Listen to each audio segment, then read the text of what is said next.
Welcome to the Point. This week in Lansing was an interesting experience. As the legislature settles back into session, members are focusing on some individual issues and working on things that may attract bipartisan support. Why?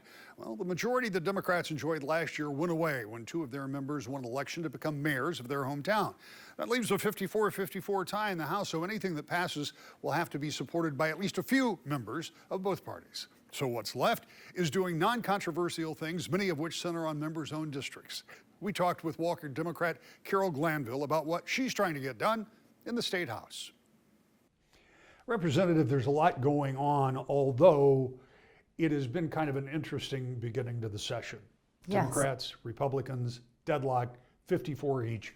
And so some of the bigger things are going to have to wait until Democrats regain a majority, which, again, I don't like to predict elections, but because of the two open seats, they are heavily Democratic seats, and we believe that will be the outcome. So by April, it'll be back to 56-54 and things will move along. I have observed the upside of that is there's quite a bit of stuff going on here at the Capitol that is bipartisan, that isn't terribly controversial, but is trying to get at the heart of what the legislature does, and that is trying to create programs and try to accomplish some things for a better populace, right? You were talking about community action earlier. In fact, Yes. you just came from a committee, I think, and you were dealing with one of your bills. Tell me about, let's start with what it is and a little bit about what your legislation would do. So the community action agencies service different areas throughout the state. Not every county has one. We do in Kent. And they can serve up to 10 counties at a time.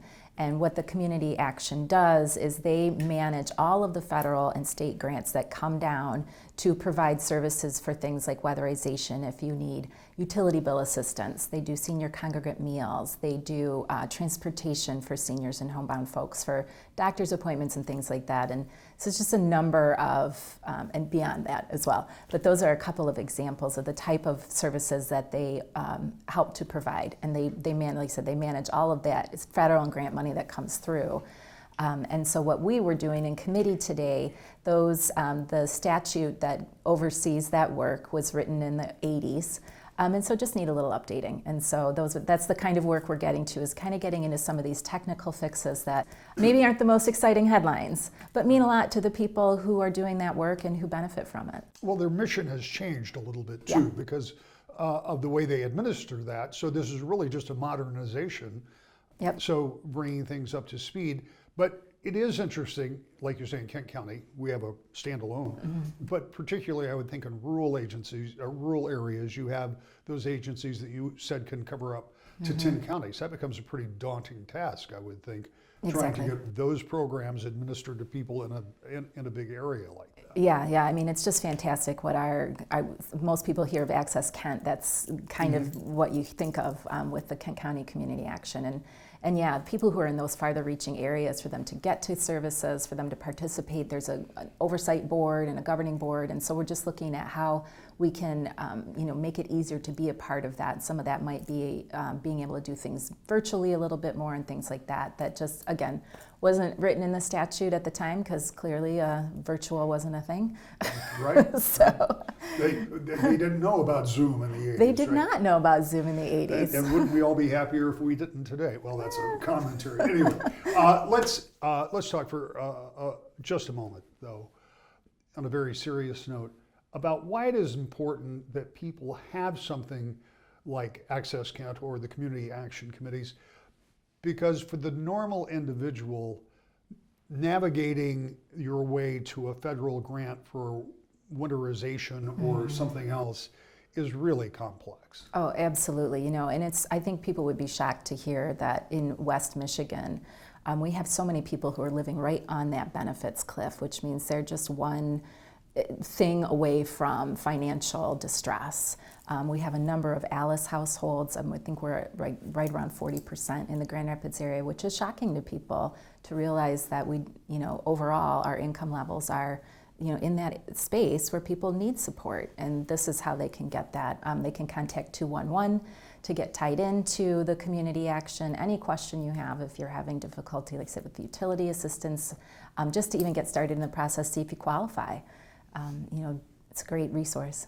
You talk about being able to do things at this point in the legislature that you might not otherwise be able to do with the onslaught of budget bills and things that will come. That'll all come. But in the meantime, you're working on some things that can be pretty meaningful for folks, including one which is a highway naming bill. You were describing the section of road to me, but tell me again where it's going to be and what that naming is going to be. Yeah, so we are taking a portion of M11, which is commonly known as Wilson Avenue, over in the Walker area, from 3 Mile, which is just a little bit south of the roundabout, all the way up to the Grand River, where they marry. So we're kind of from the Army Reserve Center to the American Legion Post. And we are designating that Korean War Veterans Memorial Drive. So I'm just thrilled. We had a gentleman, Doug Voss, was in from the United Veterans Council of Kent County. He also works with the Korean War Veterans Association. And he asked us about that bill, and you may not know this, I lived in South Korea for a couple of years. So I had the experience to visit the DMZ, lived alongside, still, our troops are still stationed there because it's technically, we're just on an armistice. And so we still have active troops there. I really got to know a lot about that history, and so it was meaningful to me too to be able to do that. And it's a great space. We're right there by Remembrance Road.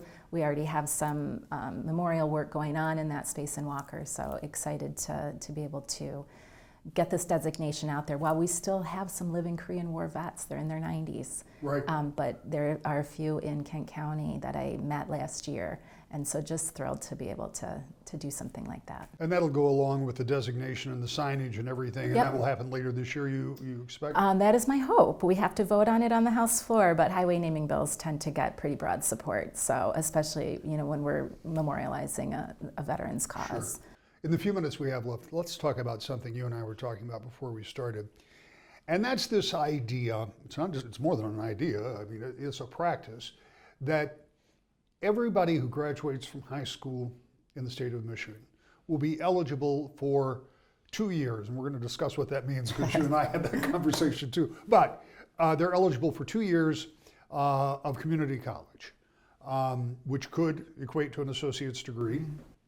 Doesn't necessarily have to. Tell me kind of where we are with that, because there are already programs in place for a lot of folks that can access this right now. Yep. And the governor has proposed, and others, that you would expand that to make sure that it was everybody. Tell me where we are with that. So just to be clear, this is from the governor's executive recommendation for the budget. So it's not a done deal. Right.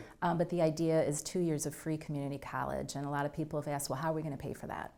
And so I just, one of the things, like you said, there are already a number of programs in place. We have Michigan Reconnect that goes directly to community college, and that's for adults.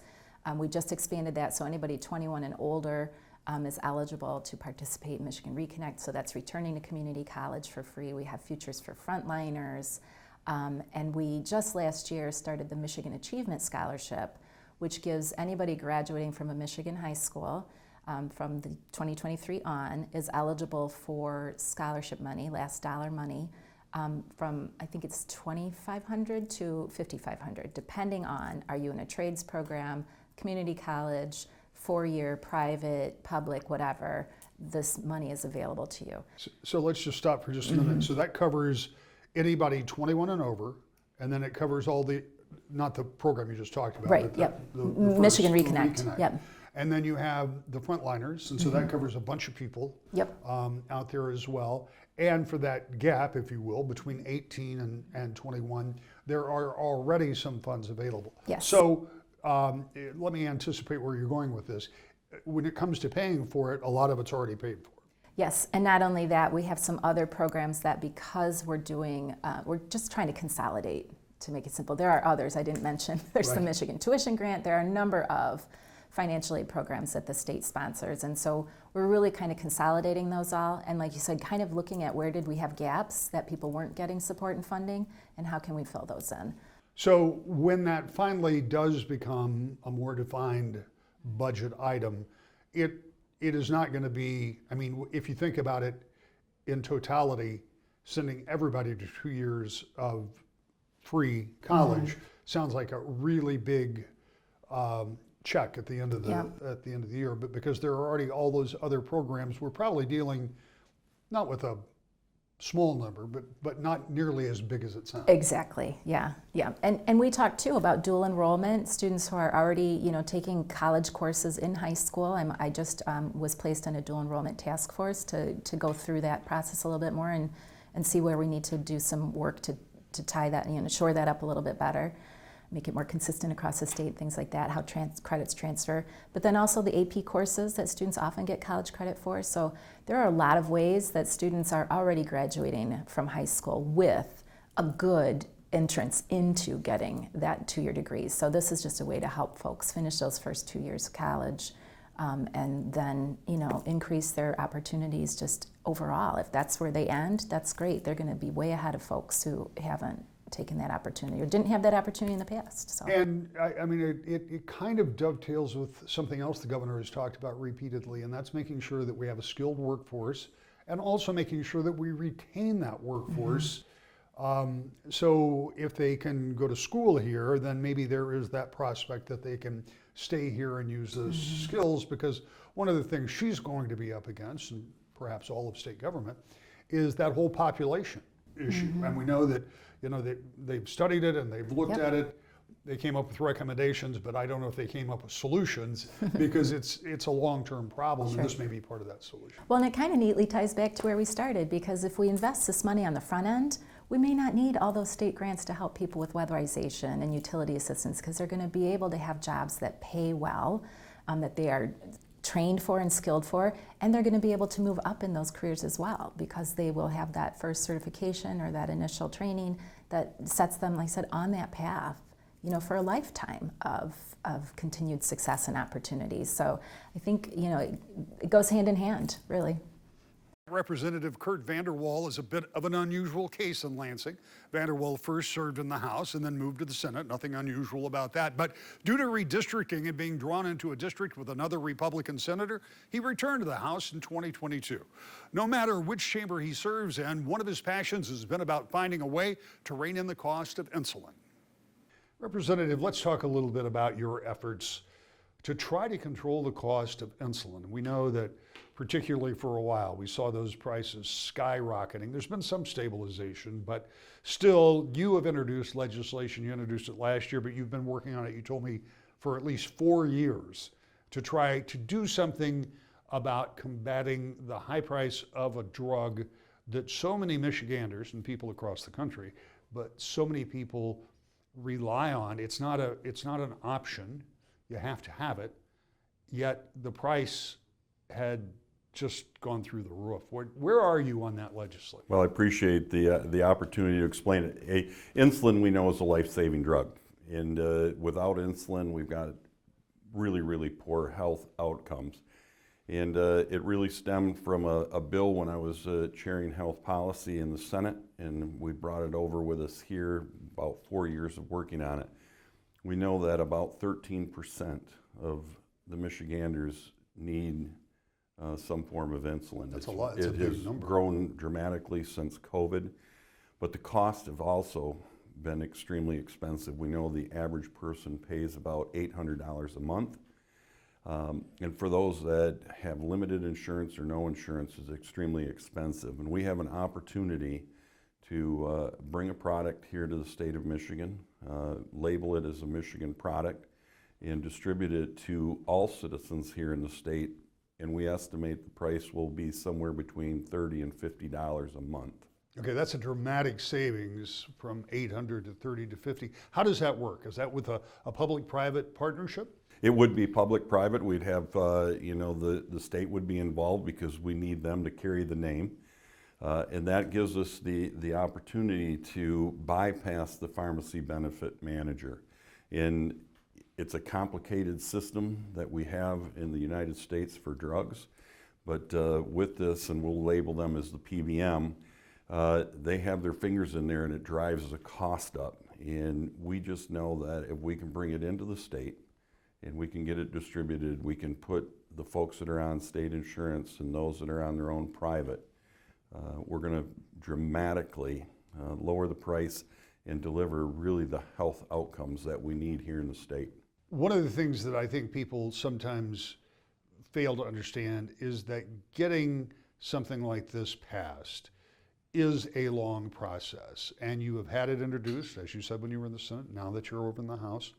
But you're making some progress in as much as you're at least heard in committee, right? Absolutely. We had our first committee meeting on it last week, Wednesday. It went extremely well. We had some manufacturers there. We had a young lady that came and spoke who had a direct story to tell of what she pays a month out of pocket for her insulin, which was about $639 a month. It was forcing her out of her home. She couldn't afford to do the drug and to live in the apartment that she was at. And a lot of people will make those decisions that they'll start rationing their insulin to draw it over instead of a month, it would be 2 months. And that is really not good for the human body to go through. All right, who's fighting you on this? Where are the roadblocks? Well, the roadblocks there's several. We've got large pharma that is nervous because, of course, we're cutting into a drug that they would love to continue to sell. We also have to just get over some of the stigma of the state being involved with manufacturing drugs. But we have a really solid plan laid out. And I believe that most of the people will, as we continue to work through this process, will understand that it is a solid investment for the right reasons, for the right outcomes. Yeah, and it might be a little surprising to hear a Republican talking about the state getting into the drug business, but you've identified the problem, and with the large number of people that need this, as you pointed out, life-saving drug, have you identified the private partnership, who that would be? Well, We've been working with a couple private manufacturers. It will really come down to, once we get this legislation passed and we get it through both chambers and it gets to the governor, then we can go into negotiations. And to be honest with you, the door is wide open. I mean, some of these larger companies, if they want to get in and say, yes, we're willing to work under this program and this model, everything that we can do to drive the price down only benefits our citizens here in the state. And truly, that's what we need to do. We need to make sure that our people are healthy. The long range of somebody that doesn't take the insulin is dialysis and really poor health outcomes. So this is just a huge win for everybody. I mean, insurance companies have already said they're on board with this. So, we've made a lot of progress, and now we just got to work on changing minds and get it done. What are your odds? How good do you feel about getting this done? I mean, you've got 4 years invested in it. Obviously, it's something you want to do. Well, I want to get it done. I think, number one, it has to get done. Number two, I'm going to work on this, and I know that I have 2 more terms after this one, and if it takes those 2 terms to get it done, we're going to get it done. But truly, this is something that will make Michigan healthier, and it will set Michigan apart from any other state in the nation. So I really do believe that we have people that are very interested in getting this done, and we're just going to work through the process, and I'm excited. I'm hoping that we get it done yet this year. Just one more question, because you just said something that piqued my interest. This would make Michigan one of a kind. One of a kind. That we would do this. Would it be your hope, and I appreciate the fact that you're a representative from Michigan, but would it be your hope that it would also be a model for other states to take a look at and say we can do the same thing for our residents too? Absolutely. I think, we're cutting edge, and we've done some really good things here in the state when it comes to really changing our health or our outlook of better access to care. This just is, as you probably can tell, I'm very excited, I'm very passionate, that I know that when we look at a friend, because we all know somebody that takes insulin, and it is so important to make sure that they do that, and they cannot continue to pay that kind of price every year with everything else that's going up in cost. So we're going to get it done. It'll be exciting, and I think the future is bright for other states, and potentially Michigan can be the leader and help them too. I want to switch gears to something else And I might point out that for a member in the minority, you're having quite a bit of legislative success in getting some of these things pushed forward. And this one has to do with career technical training. We hear so much about why Michigan desperately needs more skilled trades, more of that technical training, because not everybody has to go to a 4-year school. And a lot of the jobs that are out there that we either have or hope to have need that kind of technical training that can be at least partially supplied at the high school level and in public schools, but you're trying to make it easier by letting groups combine, if I understand. That is correct. It really stems to rural Michigan, and we're very fortunate in Kent County. We have an abundance of opportunity. But when you get into the rural settings throughout our state, which the majority of our state is rural, there could be, they line up with their ISD. So I'll give you an example of Manistee school system. Their ISD is located in Wexford County.